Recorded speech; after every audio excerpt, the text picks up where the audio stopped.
आशा है आपको श्री राम कथा रोचक लग रही होगी। कथा का उचित आनंद लेने के लिए कथा के पिछले भाग को अवश्य देखें। चलिए आरंभ करते हैं। मां सीता के हरण जैसी घिनौने कृत्य की योजना बनाने के पश्चात सर्वप्रथम अपने मामा मारीच के सामने जाता है और उसे अपनी योजना सुनाता है। मारीच श्री राम से भली भांति परिचित था, क्योंकि मारीच ताड़का का पुत्र था। मारीच यह भली भांति जानता था कि श्री राम के विरुद्ध जाना अर्थात मृत्यु को गले लगाना, परंतु रावण को ना करने का साहस भी मारीच में नहीं था। फलतः मारीच रावण के योजना में रावण का साथ देता है। मारीच एक स्वर्ण मृग का रूप लेता है और माता सीता के सामने जाता है। माता स्वर्ण मृग देख उस पर मोहित हो जाती है और उसे अपने साथ रखने की इच्छा व्यक्त करती है।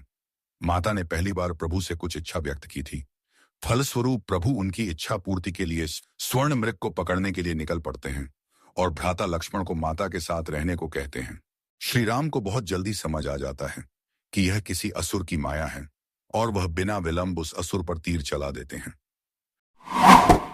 जैसे ही मारीच को तीर लगता है, वह श्री राम की आवाज में लक्ष्मण सीता चिल्लाने लगता है, जिस कारण माता को लगता है कि प्रभु संकट में है और वह लक्ष्मण जी से उनकी सहायता करने को कहती है।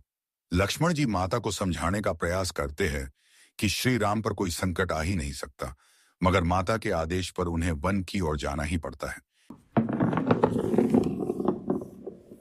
श्री राम या लक्ष्मण जी की अनुपस्थिति में रावण साधु का वेश धारण कर माता का हरण कर लेता है। पुष्पक विमान से जाते समय माता की पुकार पंछी राज जटायु सुन लेते हैं। जटायु ही थे जिन्होंने श्री राम का दंडकारण्य में सबसे पहले अभिवंदन किया था, परंतु रावण के आगे जटायु केवल कुछ क्षण ही टिक पाते हैं और युद्ध में अपने प्राण गंवा देते हैं। मां सीता की खोज में मार्ग पर जटायु जी मूर्छित अवस्था में श्री राम और लक्ष्मण जी से मिलते हैं और उन्हें बताते हैं कि एक पापी माता का हरण कर दक्षिण दिशा की ओर गया है। कथा का अगला भाग जल्दी ही आएगा। कथा का आनंद लेते रहने के लिए हमसे जुड़ें। जय श्री राम।